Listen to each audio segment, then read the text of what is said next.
ಮನುಷ್ಯರ ಕಣ್ಗೆ ಮರನೇ ಮುರಿಯುತ್ತೆ ಅಂತ ಅಂತಾರೆ. ಇನ್ನ ಮನುಷ್ಯರ ಲೆಕ್ಕ ಅಲ್ವಾ. ತುಂಬಾ ದಿನದಿಂದ ನನ್ಗೂ ಯಾಕೋ ಇದೇ ತರ ಅನ್ನಿಸ್ತಿತ್ತು ಅಂತ ಈ ದೇವಸ್ಥಾನಕ್ಕೆ ಬಂದಿದ್ದು. ಅನ್ಕೊಂಡಿರೋ ಕೆಲಸಗಳು ಆಗದೆ ಅರ್ಧಕ್ಕೆ ನಿಂತಿದೆ ಅಂದ್ರೆ ದೃಷ್ಟಿಯಾಗಿದೆ ಅಂತಾನೆ ಅರ್ಥ.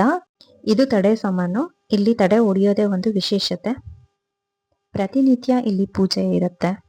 ಅಮಾವಾಸ್ಯೆ ಹುಣ್ಣಿಮೆ ಟೈಮಲ್ಲಿ ಪೂಜೆ ತುಂಬಾ ಗ್ರ್ಯಾಂಡ್ ಇರುತ್ತೆ ಮತ್ತೆ ತುಂಬಾ ಭಕ್ತಾದಿಗಳು ಸೇರಿರ್ತಾರೆ. ಇದು ಲೊಕೇಟ್ ಆಗಿರೋದು ಬಂದು ಮಂಡ್ಯ ಜಿಲ್ಲೆ ಶ್ರೀರಂಗಪಟ್ಟಣ ತಾಲೂಕಿನಲ್ಲಿ ಇದೆ. ಕೇರ್ಪೇಟೆಯಿಂದನೂ ಬರ್ಬೋದು. ಮೈಸೂರಂತೂ ಈ ಪ್ಲೇಸಿಗೆ ತುಂಬ ನಿಯರ್ ಇದೆ. ಮೊದಲಿಗೆ ತಾಯಿಯ ದರ್ಶನ ಪಡೆದು ಕಲ್ಯಾಣಿ ಕೊಳದಲ್ಲಿ ಕಾಲು ತೊಳೆದು ನಂತರ ತಡೆ ಹೊಡಿಸ್ಕೊಂಡ್ರೆ ಅಂಟಿರೋ ದೃಷ್ಟಿ, ನರದೃಷ್ಟಿ ಎಲ್ಲ ಕಳೀತು ಅನ್ನೋದೇ ಇಲ್ಲಿನ ನಂಬಿಕೆ. ತಾಯಿಯ ದರ್ಶನ ಪಡ್ಕೊಂಡು ನಾವು ಬಂದಿದ್ದೆ ಕಲ್ಯಾಣಿ ಕೊಳಕ್ಕೆ. ಅಮಾವಾಸ್ಯೆ ಹುಣ್ಣಿಮೆಯಲ್ಲಿ ತಾಯಿಗೆ ವಿಶೇಷ ಪೂಜೆ ಇರುತ್ತೆ. ಮತ್ತು ವಾರ, ಮಂಗಳವಾರ, ಶುಕ್ರವಾರ, ಭಾನುವಾರ ಈ ಟೈಮಲ್ಲೂ ತುಂಬ ಜನನೂ ಇರ್ತಾರೆ.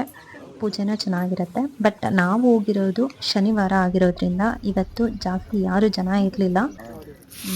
ಆರಾಮ್ಸೆ ನಾವು ದೇವ್ರ ದರ್ಶನನೂ ಆಯಿತು, ಪೂಜೆನೂ ಮಾಡಿಸ್ಕೊಂಡು ಬಂದ್ವಿ.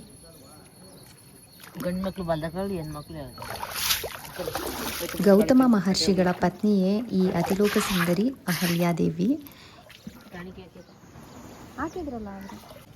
ಮೀನುಗಾರರಿಗೆ ಈ ಮೂರ್ತಿ ಸಿಕ್ಕಿ ಆಶೀರವಾಣಿಯೊಂದು ಇಲ್ಲೇ ಸ್ಥಾಪನೆ ಮಾಡುವುದಾಗಿ ಹೇಳಿದೆ ಅನ್ನೋದು ಇಲ್ಲಿನ ಇತಿಹಾಸ.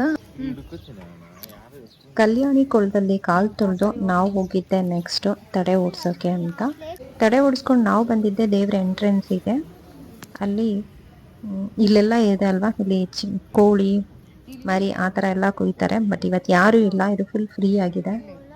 ಲಾಸ್ಟ್ ಟೈಮ್ ಬಂದಾಗ ತುಂಬ ರಶ್ ಇತ್ತು. ಇಲ್ಲಿ ಪೂಜೆ ಮಾಡಿಸ್ಕೊಂಡು ಅವ್ರು ಪೂಜೆ ಮಾಡ್ಕೊಡೋಕ್ಕೂ ದುಡ್ಡು ತಗೋತಾರೆ. ನನಗೆ ಗೊತ್ತಿರೋಷ್ಟು ಮಾಹಿತಿನ ನಿಮಗೆ ತಿಳಿಸಿದ್ದೀನಿ. ವಿಡಿಯೋ ಇಷ್ಟ ಆದರೆ ಒಂದು ಲೈಕ್ ಮಾಡಿ. ಈ ದೇವರಿಗೆ ಕೋಳಿ, ಕುರಿ, ಮೇಕೆನ ಹರಕೆ ಹಾಕಿ ಒಪ್ಪಿಸಿ ದೇವರಿಗೆ ಪ್ರಸಾದ ಕೂಡ ಕೊಡ್ತಾರಂತೆ. ಇದು ಈ ದೇವಸ್ಥಾನದ ಮಹತ್ವ. ಈ ವಿಡಿಯೋ ನಿಮಗೆ ಇಷ್ಟ ಆಗಿದ್ರೆ ಲೈಕ್ ಮಾಡಿ, ಕಮೆಂಟ್ ಮಾಡಿ, ಹಾಗೆ ನನ್ನ ಚಾನಲ್ನ ಸಬ್ಸ್ಕ್ರೈಬ್ ಮಾಡ್ಕೊಳ್ಳಿ. ನೆಕ್ಸ್ಟ್ ಇನ್ನೊಂದು ವಿಡಿಯೋ ಜೊತೆ ಸಿಗ್ತೀನಿ. ಅಲ್ಲಿ ತನಕ ಎಲ್ರಿಗೂ ನಮಸ್ಕಾರ.